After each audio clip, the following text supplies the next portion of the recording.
15 yosh qiz keldi. Yuzda akni komedon bor. Unga желтый piling qilishgan. Желтый piling qilgandan keyin endi домашний uxotni tushuntirmagan, shu bilan jo'natib yuborishgan. U qizchada endi mayda dog'chilar ham paydo bo'lgan. Savolimchi kosmetologlarga.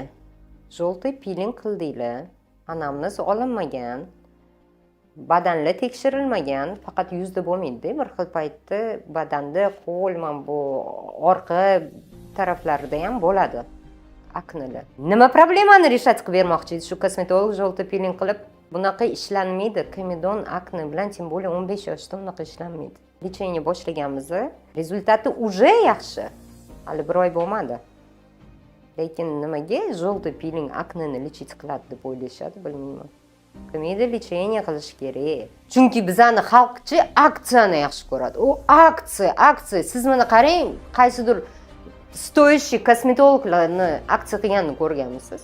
Men necha yil, shuncha yil ichida aksiya qilmaganman. Yo'q aksiya. Men aksiya bo'yicha vashshe hech qayerga bormayman, ishonmayman. Yaxshi kompaniya, yaxshi firmalar hech ham aksiya qilishmaydi.